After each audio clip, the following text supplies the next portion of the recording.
Mm. We are live. Okay, looks good. Let's see. Let me refresh. Sure. Okay.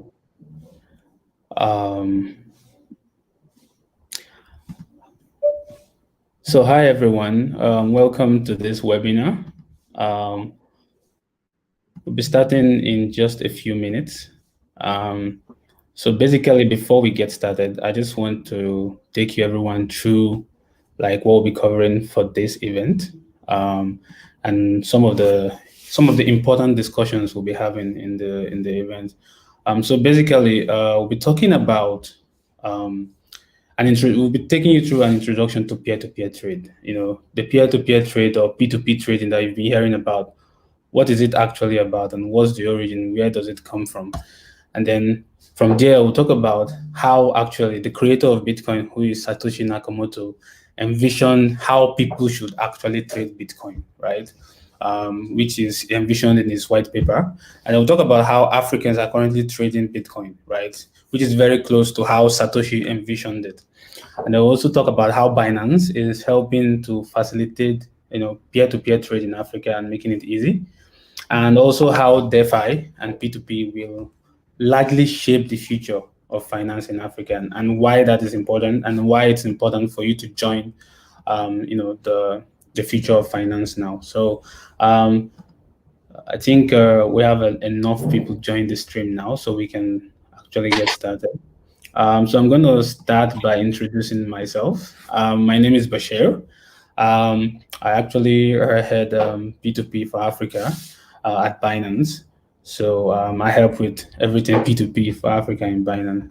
So with me here, we have Elisha, who is also going to go ahead and introduce himself. Okay, so yeah, nice to be on the webinar, Bashir. My name is Elisha, GhCryptoGuy. I'm a cryptocurrency enthusiast, educator, researcher. I run a publication on the African continent that seeks to educate people about cryptocurrency and the future of decentralized finance. I'm happy to be on this podcast as we discuss peer-to-peer, the real vision of Satoshi, and how African cryptocurrency and the future of decentralized finance. I'm happy to be on this podcast as we discuss peer-to-peer, the real vision of Satoshi, and how African cryptocurrency and the future of decentralized finance. I'm happy to be on this podcast as we discuss peer-to-peer, the real vision of Satoshi, and how African cryptocurrency and the future of decentralized finance. I'm happy to be on this podcast as we discuss. I think there's an issue with the audio. Let me see if okay. Yeah. I think it works now, right? Yeah. Yeah, Elisha was just introducing himself and what he's been doing for the African community. I think it's clearer now, right? Yeah. Okay. So basically, we're just gonna go ahead and get started with the program for today. Basically, we'll talk about the origin of DeFi. The DeFi you guys have been hearing about. I know, like it's become like a very big thing right now, and it has been for quite a while right now. Quite a while in the crypto community. DeFi is basically the main thing of the day right now. So it's been going on, and it's actually very, very interesting. And as CZ has pointed out a lot of times, right, there's a lot of hype around DeFi right now, right? But and a lot of like almost most of the projects that are coming out in DeFi right now will fail, right? But the core technology itself will stay for a very, very long time because it's a technology that actually makes sense, right? So we're talking about like what is the origin? The whole DeFi we're talking about right now, where did it all start from, and how did we get here? So if we look at the Bitcoin white paper, right, it says a peer-to-peer decentralized payment system, right? Basically, what it means is you should be able to, with a peer-to-peer decentralized finance system, you should be able to trade peer-to-peer or move money from one person to another without any third party, right? So with a bank, for example, when you want to send money from one bank account to another, the bank is the third party there, making sure that the transaction goes on well, right? But with Bitcoin, you can actually transact. You can actually send money from one Bitcoin wallet to another without any third party. No, not nobody to interfere with that transaction and stuff like that. So that is actually where that is, if you look at it, if you listen to it very well, that is decentralized finance, right? Because it's decentralized. There's no like third party controlling that transaction, right? It's completely from one individual to another. So basically, like when you think about decentralized finance, that is basically decentralized finance, and that's what Bitcoin started the movement that we currently have. So what Bitcoin has, what all in some other cryptocurrencies, before some other cryptocurrencies and blockchains came out that have extended the use case for decentralized finance, while Bitcoin is basically just a way for people to move money from one person to another, basically without any third party. Ethereum and other blockchains that have come up, and most recently the Binance Smart Chain, are extending the functionality of decentralized finance more than just being able to send money from one place to another. For example, decentralized finance goes into lending, being able to actually lend money to somebody with using a smart contract that actually has some rules that say, hey, this person should be able to pay the money that I'm lending, him or her within this particular period of time, right? So while that's what the new wave of decentralized finance is doing, right? It's not just the yield farming and being able to stake one coin and earn another. It's actually extended more than that, right? So there's a lot of different decentralized financial product, especially on the Ethereum blockchain, that have come up over the past couple of years. And Ethereum is really the main, the first blockchain that came out with a network that allows people to create a lot of different use cases beyond just being able to send money from one person to another. So but like it's also very important for us to understand, like, before we got to this point of Ethereum and other blockchains, the original DeFi that was there before was Bitcoin, and it's evolved. It's given a lot of room to other cryptocurrencies and blockchains to come up and extend the use case beyond what Bitcoin originally envisioned from the founder of Bitcoin, who is Satoshi Nakamoto. So basically that's the origin of decentralized finance and how we got here, and the foundation of building on top of the very basic use case, right, which is just Bitcoin as a DeFi and a decentralized financial system. After that, I'm going to hand over to Elisha right now. So he's gonna be talking. I know a lot of people are here because of Elisha. He's something of a celebrity in terms of crypto in the African continent. So I'll be handing over to him now to tell us about how, basically the topic is Africans and P2P trade, right?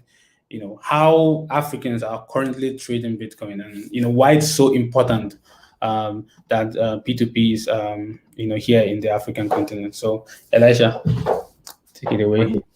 Awesome. So hello everyone once again. I'm going to continue right from where Bash ended when he talks about Satoshi's original vision. So the Bitcoin white paper is titled Bitcoin, a peer-to-peer electronic cash system. So from the very beginning of the Bitcoin white paper, Satoshi makes us understand that the entire concept of Bitcoin is to allow peer-to-peer trade to happen. And then when we go ahead to read the abstract, the very first sentence, it talks about how Bitcoin, a purely peer-to-peer version of electronic cash, would allow online payments to be sent directly from one party to another without going through a financial institution.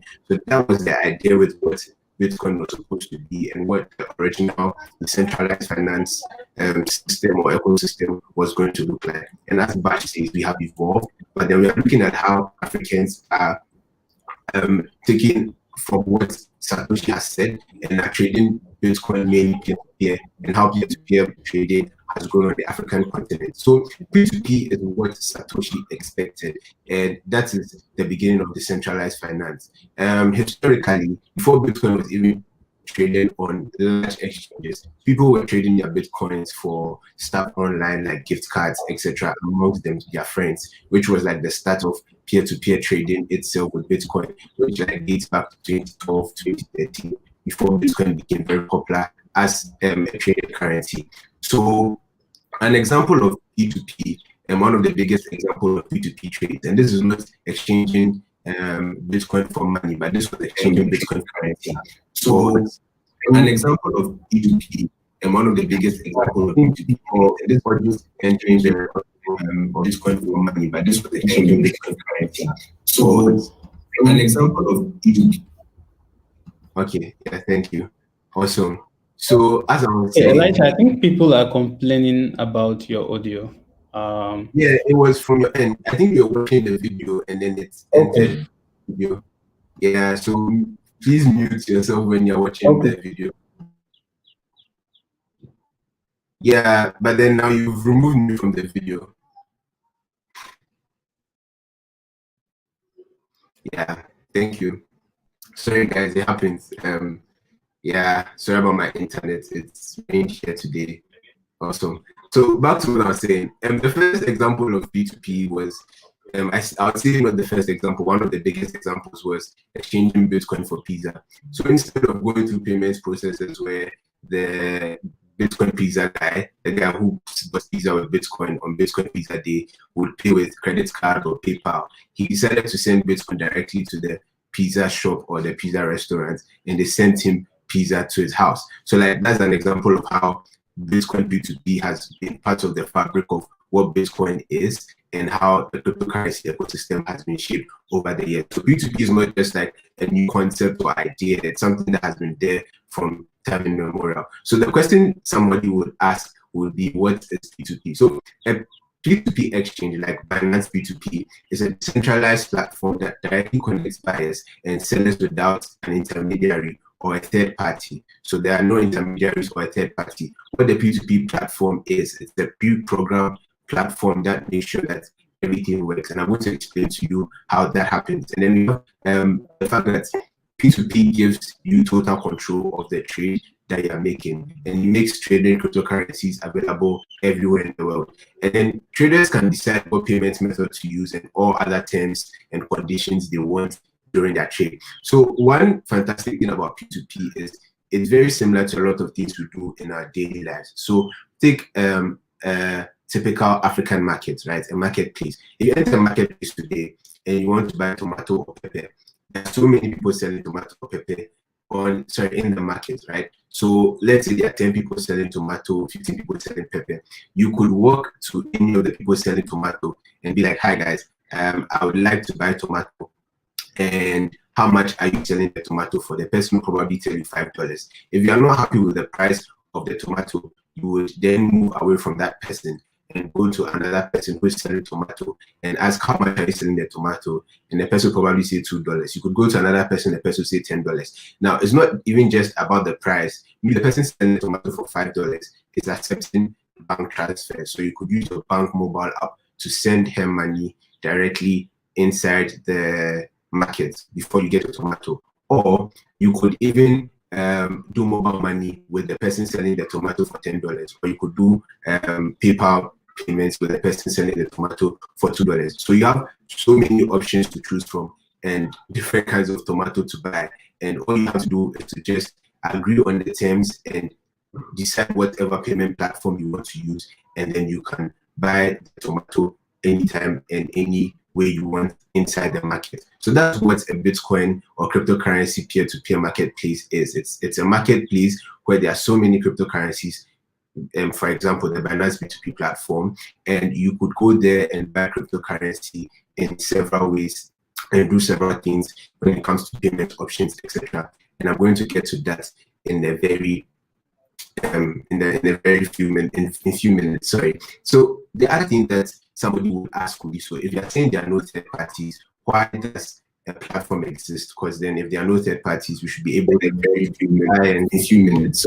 So the other thing that somebody will ask me, so if I saying there are no third parties, again, a platform exists, because then if there are no third parties. Elisha, can you hear me? Yeah, I think a lot of people are complaining about the audio. So probably we should try to do this just video only and see if it's better, because I don't know, a lot of people are complaining about the audio from their own side. So let's see if I don't know exactly what the problem is, but okay, probably try and stop your video. Let's see if it's better from your end. Sure. Let me do that. Okay, so better now. Let me check the comment. It's better now. Let's see if it works without video for a while if we fix the internet from your end. So sorry about that, guys. These things happen sometimes. Internet is perfect when you're not doing anything, but immediately join a live stream like this, it starts misbehaving. So sorry about that. Sorry for the bad audio. So Elisha, please go ahead. Okay, so you hear me perfectly now. If you're in the live stream, please let me know if the internet is, the audio is better now.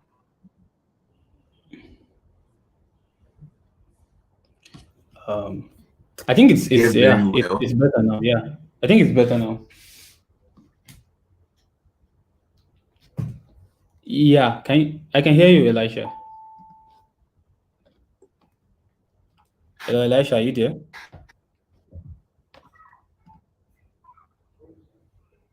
Hello?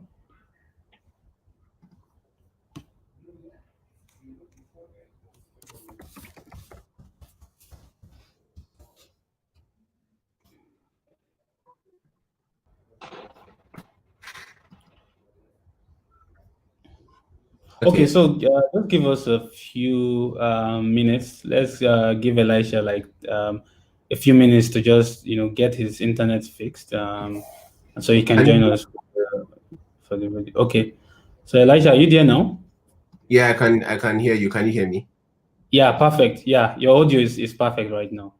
Okay, so let me just go ahead with the audio while I try to fix the video stuff. Yeah, fantastic. Okay, so I'm just going to go back to my stuff on how P2P is just like an African marketplace where you can go and get yourself tomato at any price and pay with different payment methods. So that's what the P2P marketplaces that we have in the cryptocurrency exchanges, in the cryptocurrency ecosystem look like. And so I was saying that somebody will ask, if I said that P2P exchange are decentralized platforms that directly connect buyers and sellers without an intermediary, then why do we have platforms? So here's why platforms exist. It's an online trade, so you would need not an intermediary, but a place for the trade to happen, and you also need some sort of control in terms of whether the individuals that are trading are going according to the conditions, the terms and conditions of the trade, or the rules and regulations of the trade. So every trade has its terms and conditions. For example, Bash would probably say, send me money via bank account. I'd have to send the money via the bank account, and then Bash would have to confirm that he has received the money. And after he confirms he has received the money, I would then be able to get my Bitcoin, because the Bitcoin will be released to me. But then without a platform, I could send the money to Bash, and Bash wouldn't send the money to me. Or Bash would send the Bitcoin to me, and I wouldn't send the money to Bash. So what these platforms are not points of centralization. Instead, they are not intermediaries to, they're just pre-programmed platforms that make P2P trading simple and secure. So if you ever see a platform, a P2P platform, it does not necessarily mean that the goal or the idea behind P2P has broken, but what these platforms are just like a security and an insurance. So now that we understand what P2P is, we will have to look at the P2P landscape around the world and how Africa fits in.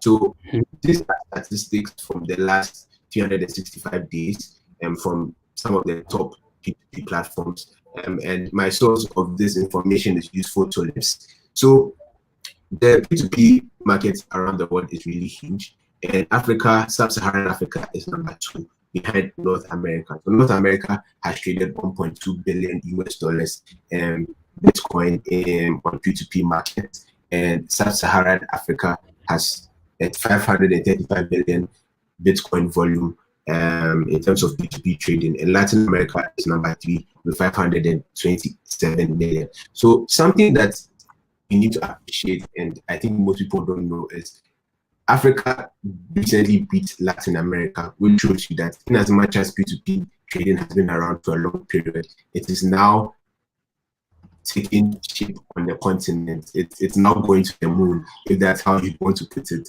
And we are growing as a continent in terms of volume. And it's really interesting considering that so many people on the continent are not necessarily financially literate, right? So they do not necessarily even know how banks work, how much more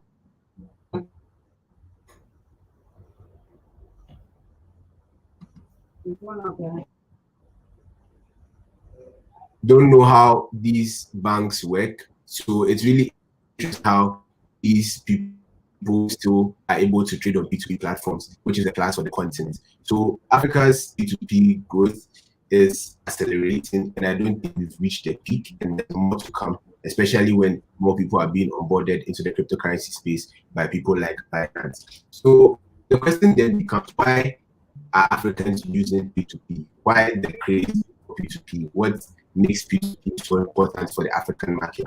One of the biggest problems for us in the cryptocurrency ecosystem is the uncertainty with regulators or regulation. So many parts of the continent do not have proper regulation on cryptocurrency. So people are mostly confused as to what the implications are when they use cryptocurrency. So if in Nigeria, you might have seen an email going around about how some banks are closing people's bank accounts because of them trading cryptocurrency. It's not necessarily verified. So let's even say it is not true, right? The whole point here is the fact that something like that exists means that it can happen. Banks can begin to shut down people's bank accounts because of the fact that they're trading cryptocurrency. So what happens is, if you use a centralized exchange and you buy Bitcoin with, you sell Bitcoin for Naira, when the centralized exchange sends money to your account, the bank can trace that the money is coming from a centralized platform and realize that you're trading crypto and go ahead and ban your account or frustrate you by limiting your account. But with P2P, you have endless options. So for instance, if Bash is in Lagos and I'm in Lagos and I want to sell Bitcoin to him, I could tell Bash, meet me at Lekki Phase 1 or Lekki Phase 2. Those are the few places I know in Lagos. And I will tell him, okay, so we are going to do the P2P trade via cash deposit or cash in hand. So I'm going to give you the money and then you release the Bitcoin. So when I give him the money, I will take a picture which shows that I have given him the money. He will also confirm it on his end on the Binance P2P platform that I have received the money, and the coins will be given to me. So that's one option. But let's look at the bank option, right? The bank option becomes more interesting because think about it. If I'm buying Bitcoin online, I'm actually doing online shopping because Bitcoin is online and I'm buying Bitcoin online. So instead of entering the tag buying cryptocurrency or trading cryptocurrency, just to be on the safer side, without knowing what the regulators intend to do and what regulation looks like, I would just write shopping online or online shopping every time I'm making a cryptocurrency payment with my bank account during a P2P trade. I get to do this because with P2P trades, I control all the factors around the trade and what information is entered, etc. If Bash wants me to enter the same thing on his end, when I'm sending money to him, I would enter that and I would be safer compared to using a centralized exchange. So that's one thing with uncertainty when it comes to regulation. Another thing with the regulation issue is that a lot of the African markets are untapped. And this is not because exchanges do not recognize that you want to trade cryptocurrency on the platform, right? It's because the regulators make it impossible for them to come in and set up centralized exchanges. So I speak to a lot of exchanges who are trying to enter new markets, and their biggest problem then becomes, what is the regulation in the country. Like until regulation is a little bit clear, we can't enter the market. So what happens then is that P2P is the only platform or the only type of platform that is able to break through these kind of markets, because P2P is decentralized and cannot necessarily be stopped. So what happens then is that P2P exchanges are available in most of the African markets, while a lot of centralized exchanges are not available in these markets. So the best option for most people when they buy cryptocurrency is to use P2P platforms, a reason why Africa is so suitable for P2P trading. Then we also look at limitations in terms of after the regulation has happened. So KYC for centralized exchanges is really strict, where sometimes you can't purchase more than a particular amount of money. Maybe you can't trade more than $1,000 a day, $2,000 a day in a particular jurisdiction. But with P2P, even if you can't do more than $10,000 in one single trade, you could do multiple trades of $10,000 during the day and have it sent to different bank accounts. So, for example, here in Ghana, we use mobile money a lot, right? And with the mobile money, there are thresholds in terms of the amount of money you can spend during a day. So if I have reached my threshold for spending on my mobile money account, I could just do another trade where the Bitcoin is moved from the Bitcoin I sell. Is not the money from I sell is not sent to direct, but it's then to my mother's mobile money account, to my friend's mobile money account, or my brother's mobile money account. So P2P gives you that flexibility and takes away that limitation, which is very important for developing markets like Africa, where people are constantly on the go and are always trading. So another thing that makes P2P suitable for Africa, and I know it's a lot of things, but then I'm going to get to it all of it shortly. So we go to the demo aspect where Bash shows us how the Binance P2P platform works and what it does, is the access to payment methods. So once again, developing markets are very dynamic. Unlike most places where a lot of people are using just bank transfer and bank cards, in Africa, there are so many payment platforms. In Ghana, for example, mobile money is the most popular, as I mentioned. But then with the mobile money, there are different types of mobile money. So every telecommunication network has its own mobile money.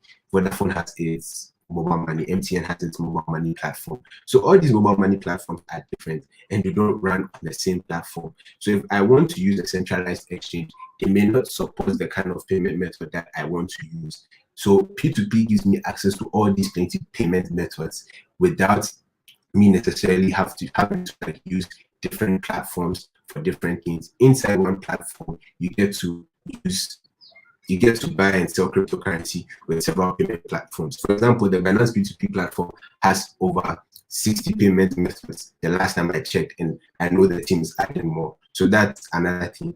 One final thing that makes P2P very suitable in Africa is how P2P allows you to save costs. So in developing markets, people are not ready to pay so much in terms of fees when it comes to transactions. However, lots of money is lost on the African continent when remittance is done, especially when migrants send money from abroad. They spend lots of dollars in fees. So when they're using these traditional methods like Western Union bank transfer, they pay 6 to 8% of the money that they want to send to you as transaction fees, which then reduces the value of the money. But what P2P does is that it removes that cost and makes it relatively easier for people to send money from any part of the world to other parts of the world. What P2P basically does is that it connects the entire African continent to the global market in a cost-effective manner where Africans do not have to spend so much money. So the growth of P2P on the African continent is backed by several factors, and these are some of the factors that I have mentioned. And this is what P2P is about. This is how P2P looks globally, and this is how Africa is contributing to the growth of P2P. Bash. Yeah, that was absolutely fantastic from Elisha. I got a lot of information. I learned a lot in just a few minutes. I thought that I knew a lot about P2P, but Elisha has really brought a lot more knowledge that I'm sure a lot of people that are in this webinar are beginning to really understand like why P2P is so awesome and so great. So really exciting to hear Elisha talk about P2P here. So in this next section of the webinar, we're going to talk about Binance P2P, right? Let's talk about how awesome Binance P2P is, and how Binance is actually helping make P2P transactions better for Africans. So I'm going to take you through a very fast presentation about Binance P2P, and what is P2P, why should you actually use P2P, and how do you use P2P. So let me go ahead and share my screen. Yeah. So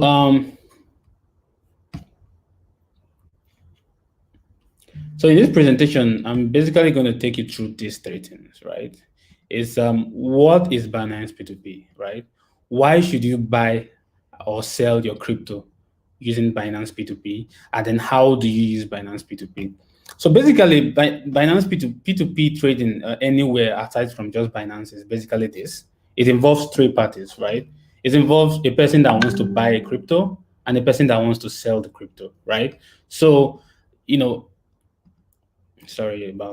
so basically what Binance P2P does is it facilitates the trade between these two people, right? Binance stands in the middle between these two people. Now, being able to send money from one person to another is awesome, right? Because it removes all the unnecessary complexities that comes with trading from like if you want to send we know how hard it is right now, especially with the monetary controls that are happening in countries like Nigeria, that it's become so difficult to send money from Nigeria to outside the country right now. So like Bitcoin makes it so much more easier to do that, because all you really need to do is just the person's wallet address, and within minutes the person has received their Bitcoin in wherever country they are. It takes literally minutes, right? So it's awesome to do that, but you can't just trust somebody, right, and just send them money. You need in cases like that, you need someone, you need basically a platform that can help make sure that you, as someone that is buying crypto from another person, is secure, right? You don't want to lose your funds. So you want you want a situation where as you're trading with this person, unless the person on the other side, right, meets the agreed terms of the trade, right, the person does not get their Bitcoin. So that's basically how what Binance P2P is all about. So you as a seller, you're selling Bitcoin, right? And then there's this guy on the other side that wants to buy your Bitcoin, right?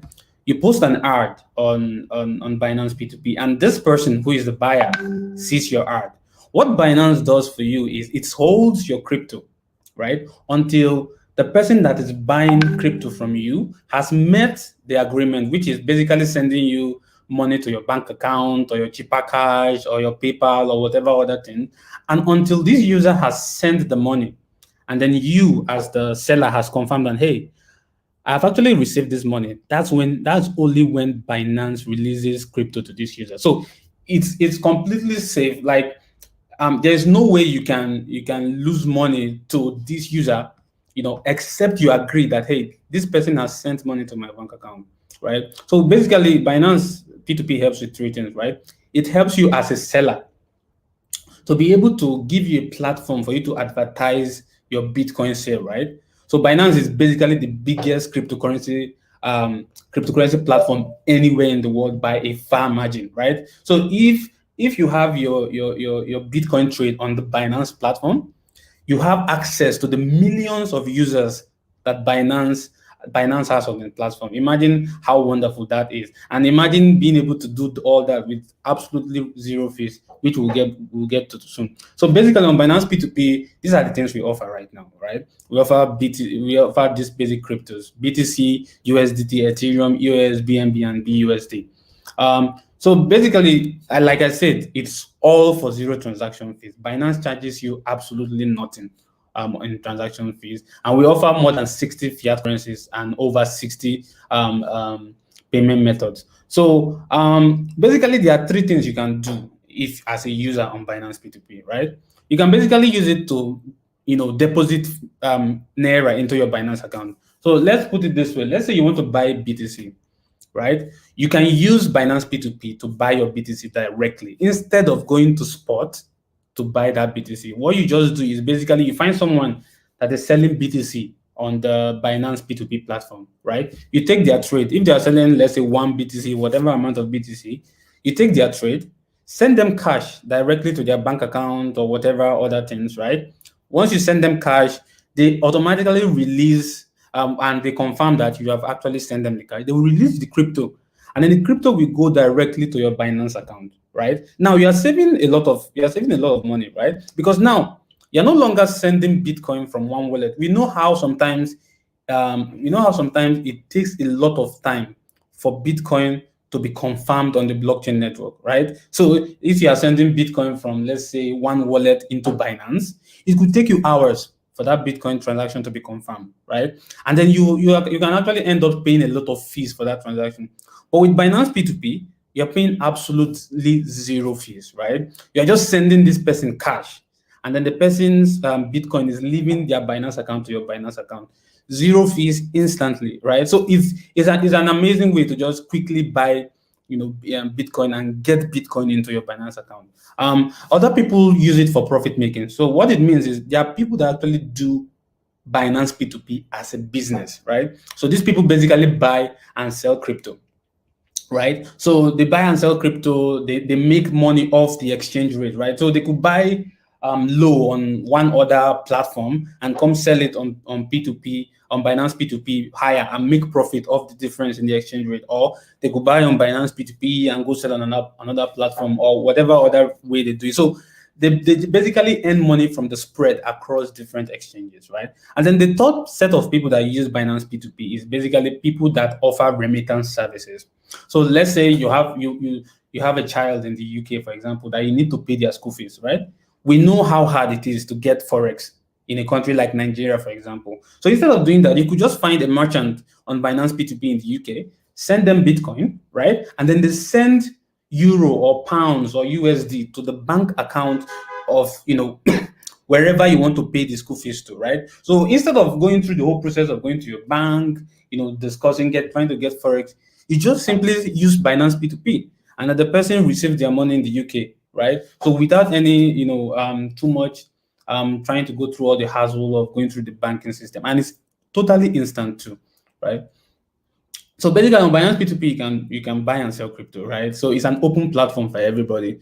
We charge absolutely zero fee. You have a huge amount of payment methods to choose from. It's totally up to you. So you can basically also make money, like I said, with the people that basically buy on one exchange and sell on another exchange. You can make you can make on each trade 0.3% to 1.5% in each trade. So it's a very good way to make money as a business as well. And then the remittance that we talked about, because Binance P2P works 24/7. It's never down. Banks sometimes banks are down on the weekend, not even sometimes, right? But with Binance P2P, you have a 24/7 platform for you to be able to do your remittances. So basically, why should you use Binance P2P? There are a lot of advantages, right? Why you should use Binance P2P. Basically, transactions basically happen in crypto, right? The only thing that Binance handles for you is your crypto transaction, being able to release crypto from one user to the other. The fiat transaction, maybe sending Naira to somebody, is totally controlled by you. You can choose which bank account you want to use, which platform or whatever you want to use. And then secondly, the transaction is basically between two users, right? You talk to the user, and you negotiate with the person. There's already a price there, so there's no need for negotiation, but you can basically communicate directly with that user because you have the user's phone number, right? So if there's any issue with the transaction, you can call them, chat them up. I will also have an in-live chat function as well that you can use, to chat the user up. So, and another thing is we have basically unlimited payment methods, right? So if you have money, for example, in your PayPal, you can use it to deposit into Binance. You have money in Paper Cash, whatever payment method that you think that you have your money, right? Binance P2P supports it, right? So it's basically unlimited payment methods.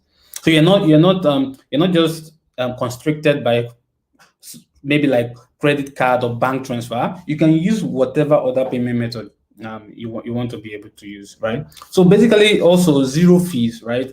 You're not charged any fees for depositing on Binance. You're not charged any fees for posting an ad. Absolutely zero, right? So it's what you see on Binance P2P is what you get. So if you're buying 0.1 BTC on Binance P2P, you're getting exactly 0.1 BTC. Nothing is charged.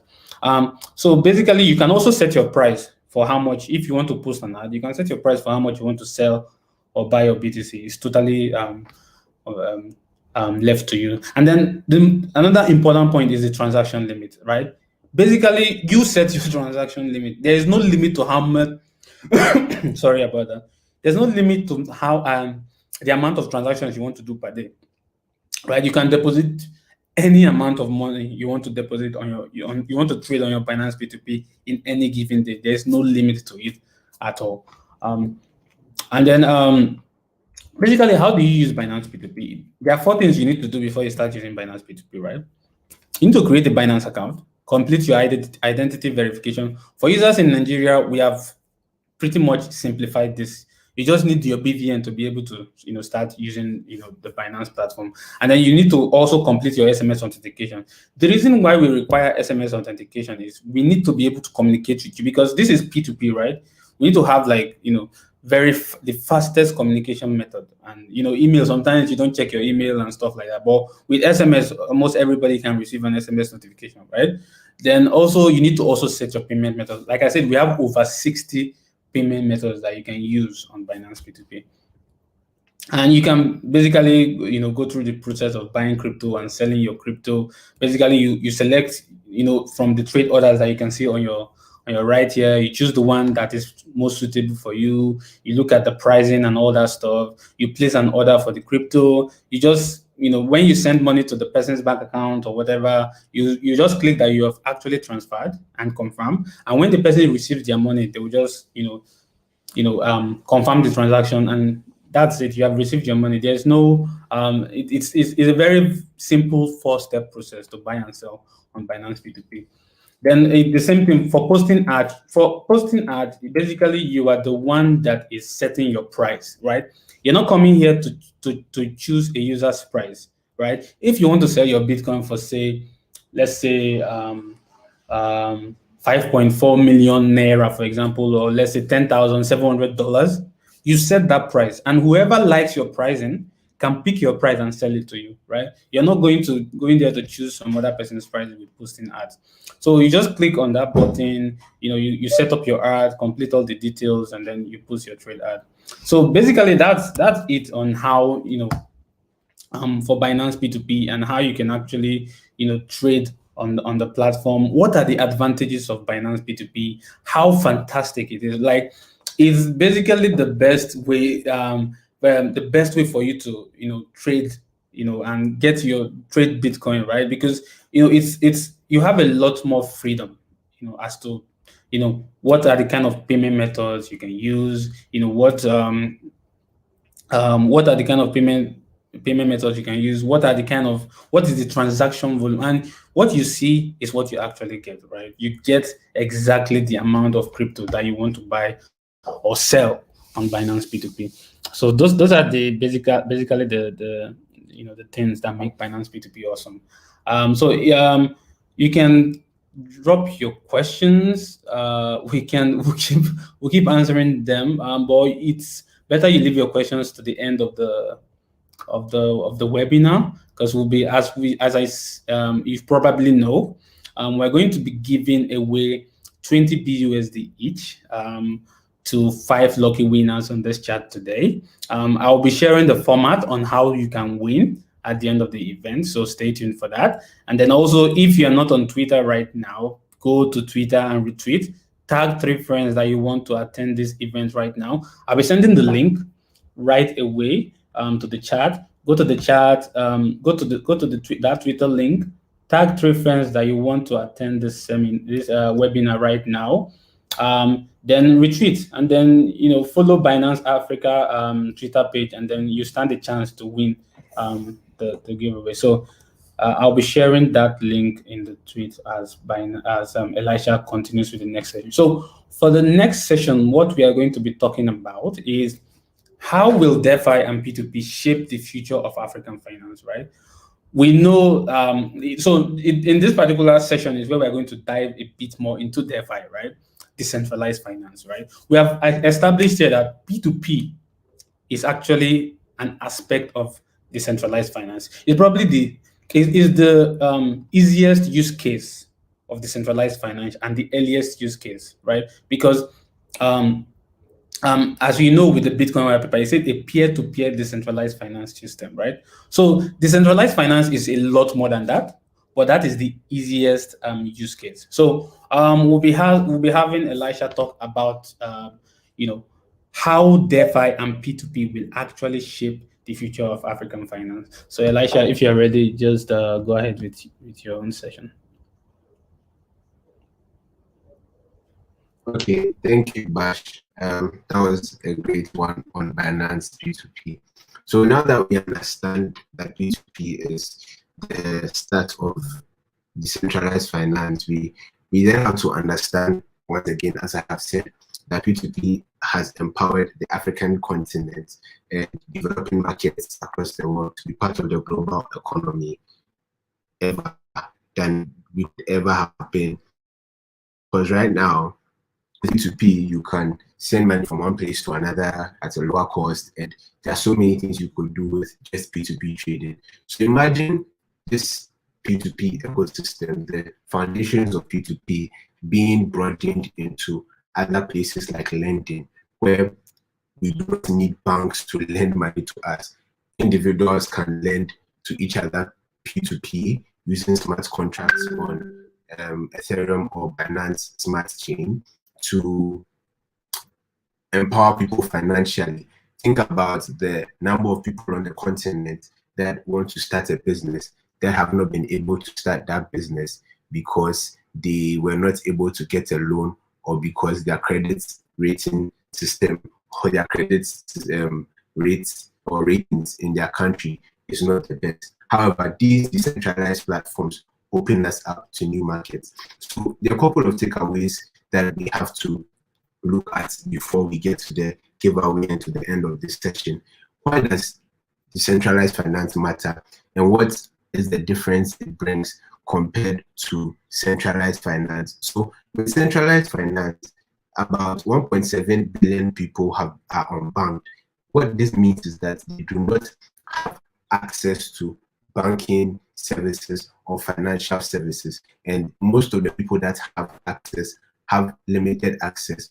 So a couple of them can save, but then they are not able to get loans. A couple of them that even can save are not able to get the same rates that they should be getting normally because of where they find themselves or the economic class in which they find themselves. So when it comes to centralized finance, there's a lot of underbanked people around us. Over 1.7 billion people are underbanked or unbanked, and it means that people do not have access to financial tools and the banking services.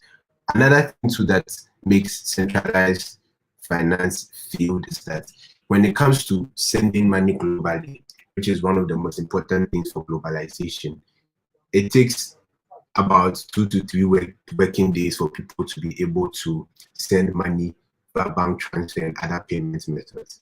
And it takes about 6 to 8% in terms of fees, in terms of all the money that the person wants to send. So if you're sending $100, you're paying about 6 to 8% of that $100 in fees. It might sound very little because it's $100, but imagine if you're sending $10,000 and you're paying 8 to 6% of the $10,000 transaction fees. That's a lot of money that could be used for something else. It could be used to like do so much, especially in developing markets. Another risk we find with centralized financial systems are the fact that a very few group of people or few individuals control the ecosystem. So as we saw in the 2008 financial crisis, the Venezuela hyperinflation saga, which is still ongoing, the few people that control the financial ecosystem could take the financial ecosystem from its prosperous state to a very horrible state where there's a lot of problems with the financial ecosystem, or there's a crisis in the banking sector, or there's an economic crisis as a whole. So the issue with centralized finance is that a few group of people can mess everything up. A few group of companies can mess everything up because they have total control. One of those few group of people, or few companies that could mess everything up are politicians and central banks who control the economic structure of countries and have messed it up over the years. So another thing to that is a problem with centralized finance systems are the tendency to censor people or discrimination. So people can sometimes be punished because of the way they spend money. The governments and the banks have an idea of what you're using your money for 24/7 because all your transactions pass through them. So, for example, as I said, the circular that was going around in Nigeria, which I have said is not necessarily verified, but it's something that shows us a glimpse of the future if banks want to stand up against crypto. Inside that particular circular, a bank was claiming that it was going to suspend people's accounts for trading cryptocurrency. Even if it's not true, it can happen. It has happened in certain situations. So that is what is wrong with centralized financial systems. So let's look at decentralized finance. What makes decentralized finance so important, and how is it opening up the world to better financial growth, better financial opportunities, and then how it will shape the future of African finance moving forward. So we have a wider access to financial services. Everybody that has a mobile phone which can connect to the internet can have access to a decentralized finance application, which means that everybody that has a mobile phone in Nigeria, Ghana, Kenya can get a loan using a DeFi platform. Everybody in Ghana, Nigeria, South Africa, Uganda, wherever you find yourself, can provide collateral for loans and make good money. The interest it's providing the collateral, which is a fantastic thing. Instead of going for the 1.2% your bank is paying you, the 2% that investment firm, local investment firm is paying you. The decentralized finance ecosystem opens you up to the same rates people are enjoying in other parts of the world, and even better. Another thing to that decentralized finance is doing for the financial ecosystem and finance in Africa is the availability of affordable and swift financial services. So unlike the past, we had to spend so much money on sending money from maybe Ghana to Nigeria. You can do this with several different cryptocurrencies and different DeFi applications that would allow you to spend very little compared to what you spend with the traditional methods. Then there's a low barrier of entry when it comes to decentralized finance. Everybody has several options. There's a lot of liquidity, and there are so many places you could fit yourself inside the DeFi ecosystem to make money or to be part of the ecosystem. And then finally, the decentralized finance ecosystem is censorship resistant. So as I've said, centralized is very open to censorship and discrimination, but with DeFi, it is censorship resistant. And a very good example of this is what happened with Uniswap and Uni recently, where Uni did an airdrop. Uni did this airdrop without having an idea who the money is going to, what their sexual orientation is, what color whether they are black or white, or whether they are from Africa or from Europe. The money was just sent to people's addresses, which shows you how the blockchain is not discriminatory, and the blockchain allows every individual from any part of the world to be part of the future of finance. So all the problems that exist with discrimination, censorship, unavailability of banking services because of where you find yourself or what you identify as, maybe because of your color, or that have to do with racism, etc., does not exist on the blockchain. And decentralized finance and censorship resistance opens the world of finance to everyone. So with all these features, what DeFi is going to do for Africans is that it's going to open so many doors for us and give us access to the financial services that we do not have here. And also with the financial services that we have here right now, we would be able to get better services than what we are being offered on the continent and wherever we find ourselves. So that is what the future of finance looks like. The future of finance is decentralized. It is open to anyone who has a mobile phone and internet connection. The future of finance is affordable. The future of finance has a lower entry barrier, and the future of finance is censorship resistant. So that is what DeFi gives to us as a continent and as a globe. You can now dive into the DeFi ecosystem and then understand the different products that exist in the ecosystem and what role you can play and what you can do. For example, on Binance right now, you could provide liquidity and make some money, or you could farm with Binance Coin and make some new crypto and some new cryptocurrencies like Flamingo and Wing. All these things are new ways and a new economic, a new form of economy that is being created that is enabling people to gain profit, to better their lives, and improve the services they offer to others. So that's what the decentralized finance ecosystem has for the financial ecosystem on the African continent. Bash. Oh, fantastic. Thank you so much, Elisha, for taking us through what the future of finance actually looks like in Africa. I guess we've been able to understand that this African continent is actually one of the biggest markets for DeFi in the world, because in Africa there are a lot of things that don't actually work well, right? So decentralized finance can help, right? Decentralized finance can help because it's easy. It has a much more lower barrier for entry, like Elisha explained, and there are a lot of peculiarities with Africa that actually makes it one of the best ways to actually solve a lot of problems with finance, and we have in Africa. So thank you so much, Elisha, for that enlightenment. So right now, I guess this is the moment a lot of people have been waiting for. I'm going to turn on my video back. Elisha, you can do the same. Let's see if it will be better now. So in this, I just want to apologize for the audio. It's one of those things that happen sometimes when you organize these things. There are a lot of unforeseen circumstances that can come up in the way. So but even though that Elisha dropped a lot of bombs in this audio today, and it was very, very enlightening, and I personally learned a lot from his talks. So we're gonna do the giveaway right now. So basically, if you are aware, there are two giveaways that we're doing for this event. One is the one where you go and retweet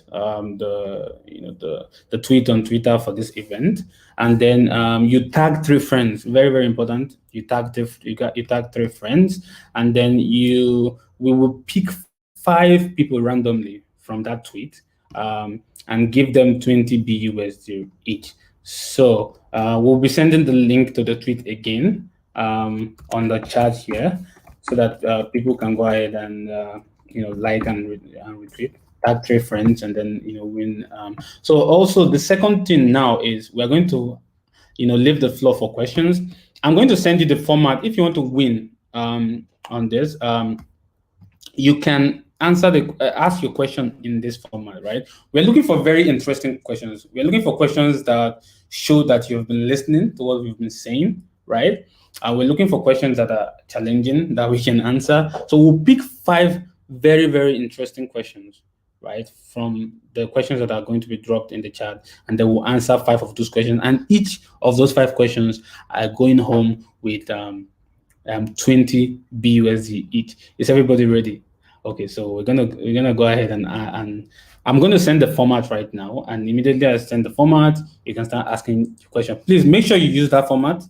Make sure you use that format to ask your question so you can win. All right, you can go ahead now. All right. So we'll be while you guys are asking those questions, I'll be going ahead and answering some of the questions in this chat. Okay, BVN is nothing without your number. So Michelle Ezemo asks, if P2P doesn't have transaction limit, how does Binance combat money laundering? So basically, that's why we have KYC, right? You need to do basic KYC to be able to do a lot of volume, right, in transactions. And we also have merchants, right? Merchants are the ones that help us. The merchants basically ask for extra KYC. So if, for example, you have a suspicion that somebody might be trying to, you want to know the source of the person's fund, you can ask for extra KYC, right? Right, and that's why you have the chat option, and you can call the person, ask them for extra KYC. So it's not a platform that is very actually very attractive to money launderers. It's actually a platform that people would not want to use. Honestly, if you're a money launderer, you don't want to use Binance P2P. Trust me, because you definitely be caught. I'm going to. So to be clear, these questions I'm answering are not the questions that are going to win. These are just questions that have been asked at the top. So before I answer a question that is going to win, I will talk about it. Still looking in this, but give you what happens. So let me make a clarification with BVN, right? With BVN is absolutely safe. We don't actually, we only verify your BVN. That's all, right? So there's nothing that Binance can do with your BVN. We just added BVN to make it a much more easier way to get into the Binance ecosystem. Not a lot of people have access to, national ID card. We know how bad national ID card is in Nigeria, for example. But not a lot of people have access to that. So we try to we put BVN there to make the barrier of entry much more lower for people to get into the system. So I think I'm going to start answering the questions with the people that drop their Binance UID right now. Here, okay. Lost in case of scammers. So I'm looking for great questions here. Okay. Please remember to drop. Some people are dropping their phone number. Don't drop your phone number. Drop your Binance UID. Enter your Binance UID when you're asking the question. Okay. Okay. So, Elisha, I don't know if you want to answer this question. It's relating to DeFi. Do you want to take it? You're mute, Elisha. What's the question? Okay, so the question is as regards to I just want to say congratulations to Indojesit Essien. You are a proud owner of 20 BUSD this evening. So the question is, as regards to DeFi, right? How do we eliminate the user associated with user error, right? How do we eliminate the issue associated with user error while minimizing the cost of transactions and interoperability across blockchains? I think what this question is basically saying is, when people make errors of sending, let's say, crypto to another user they're not supposed, the wallet address they're not supposed to use, to how do we actually, help minimize that? Yeah, so I think the issue crypto. Can you hear me? Yeah. Okay. So I think the issue with crypto, people don't sometimes notice that we are in early days, so things are still experimental, even though things have come a long way. So in as much as the crypto has been around for more than 10 years, we are still in an experimental phase, and there are so many things that people have to understand. So first of all, I think before we even come to like fix stuff code, we have platforms working particularly right now. So you can't send to just any, sorry, you can't send Ethereum just any Ethereum address. Because Ethereum address like for smart contracts. I think we have issues. Is my audio messing up? Yeah. Maybe you should just turn off your. Yeah, fantastic. Okay. So, so as I was saying, what we have currently educates people on it. Because before we even start fixing, people are still going to use the current platforms that we have anyway.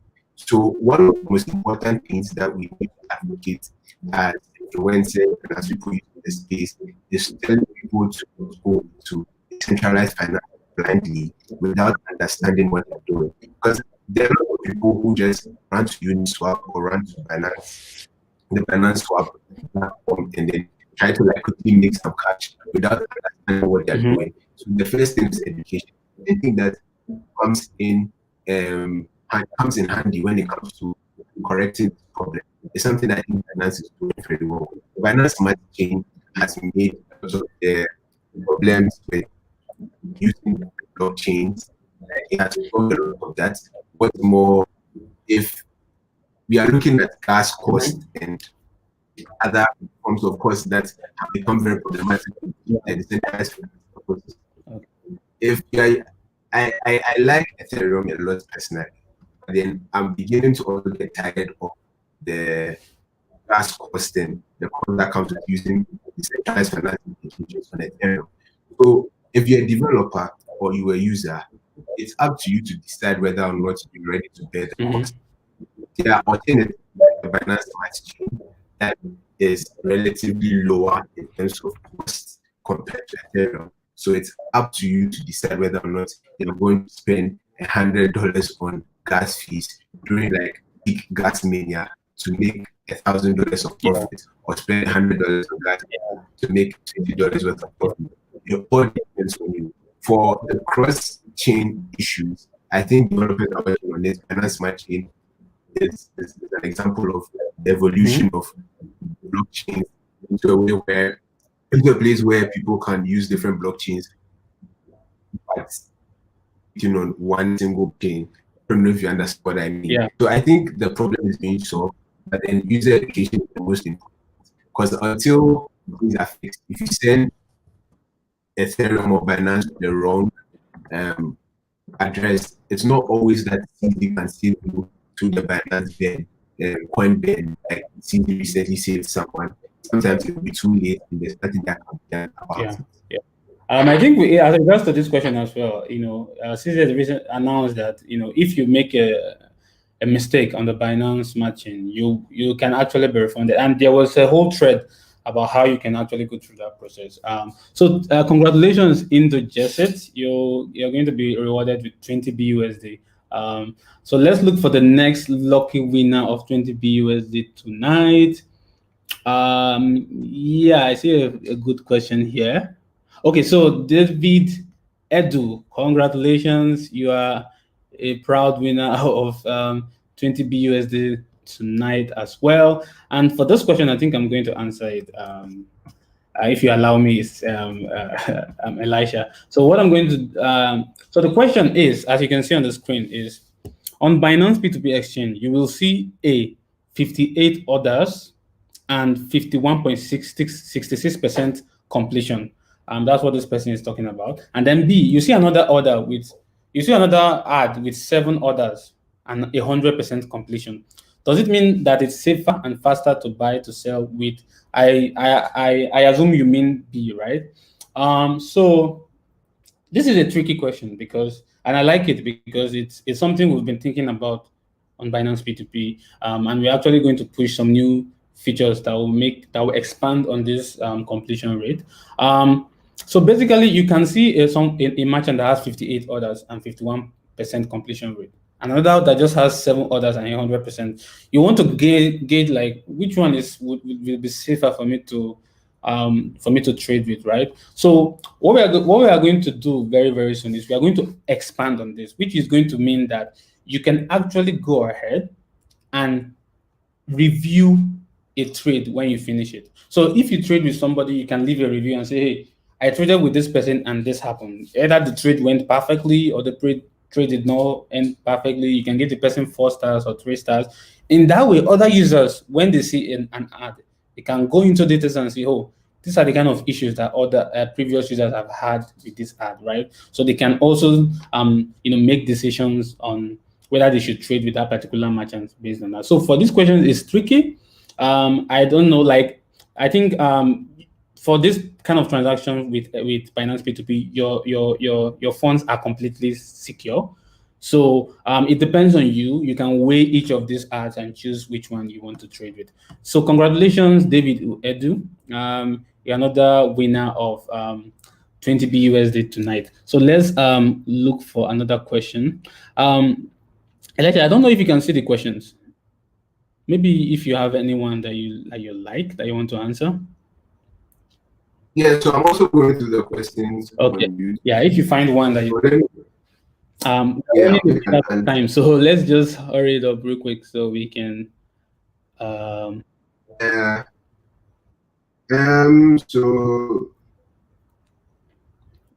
yeah, somebody's asking a question about whether Binance supports P2P. I don't know if you already selected him or Elijah. Have you seen his question? Sorry, which question is this? Beyond the P2P trading, does Binance support other aspects of decentralized finance such as lending and borrowing? Yeah, okay. I'm looking for that question. Right. What's the name of the person? Ogubobo Elijah. The question was sent at 5:10. 5:10. Okay, 5:10 your time, right? Okay, that's 6:10 my time. I'm looking at it. 5:10.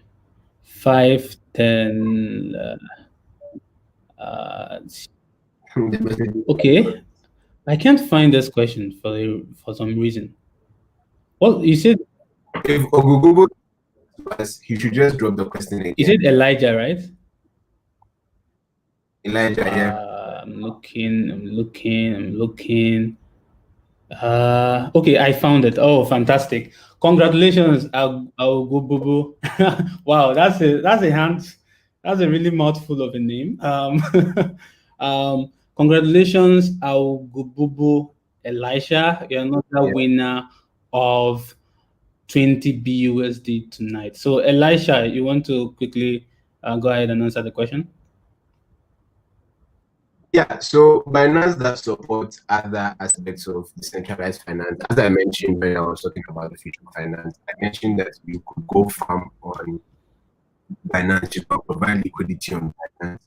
So if you go to Binance.com, every time I miss something on Binance, I quickly go to the blog to figure out what's going on with Binance. So you go to the blog, you find a lot about Binance and centralized finance on Binance. But if you sign into Binance, for example, and look at the update at the top right now, there's an update on FLM Flamingo story on the Binance, for example, which is an example of other things you can do. Centralized finance on Binance, like you can farm on Binance and make some money. So just go to the Binance blog and check out what's going on. Okay. You can do.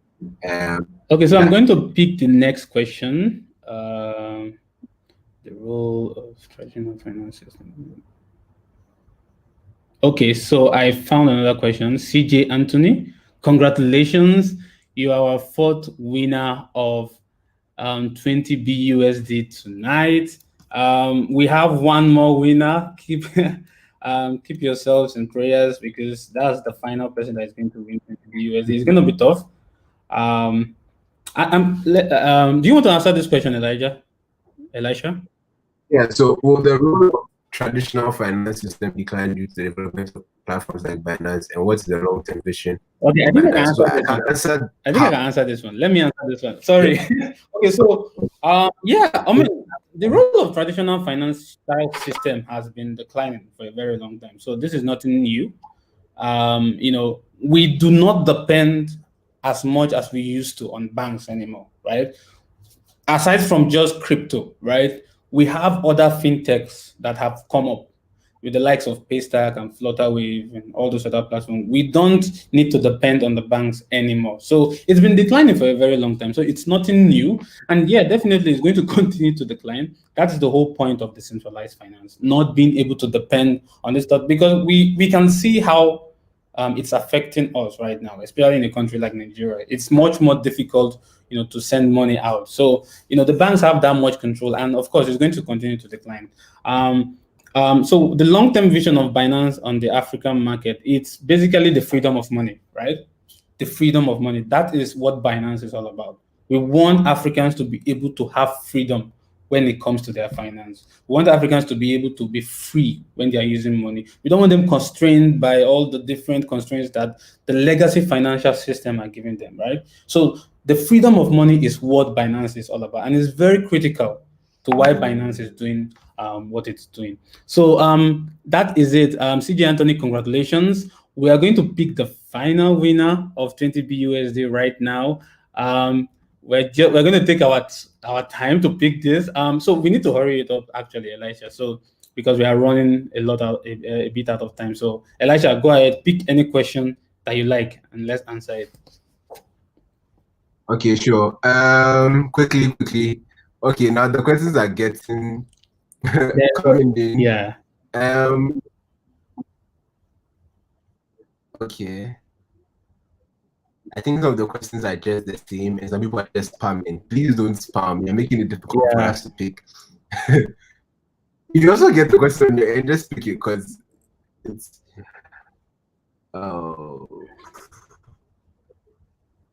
Okay, so someone is talking about what does Binance P2P do to protect assets from scammers? Okay, so or Moritala. I'm sorry if I don't pronounce it. Aroye Muritala. Congratulations, Aroye Muritala. We are our last winner of 20 BUSD today. Congratulations. I'm sorry if you did not win. You still have a chance to win $20 if you go to our Twitter right now and retweet that tweet and tag 3 friends. But for this particular giveaway, we've had our 5 winners. Congratulations to everybody. What does Binance P2P do to protect your assets from scammers? Basically the escrow, right, that we have discussed, right? We make sure that until the 2 parties, right, have fulfilled the details of the transaction, the seller or the buyer has sent the money to the buyer's bank account, and the buyer the buyer has sent the money to the seller's bank account, and the seller can confirm that he or she has received this money. We do not release the funds, right? And we protect you because through the escrow platform, because Binance is actually the one that helps make sure that both parties are secure when they are making a transaction. So you cannot be scammed at all on Binance P2P, right? Because we protect you using the escrow platform. And if you have any issues at all, you can always submit an appeal, and a customer service representative will attend to you and help you solve your problem. So thank you everyone so much for joining our webinar today. It's been so amazing. Thank you so much, Elisha, for joining. Elisha has dropped like really wonderful stuff, and I'm pretty sure we are going away from this webinar today much more enlightened about Binance P2P and decentralized finance and everything. Thank you so much for joining. We're going to be having a lot more of this in the future. So keep an eye out for that. Remember, you can still win 20 BUSD. We'll be announcing the winners on Twitter in a short while. So you can still go to that tweet. I'm going to share it right now. So you can still go to that tweet, retweet and tag 3 friends. Make sure you are also following Binance, the account Binance Africa. Make sure that you are following, and then you also get a chance to win 20 BUSD. So thank you so much for joining. Good evening, everyone. Thank you so much, Elisha. Bye. Yeah, thank you. Bye.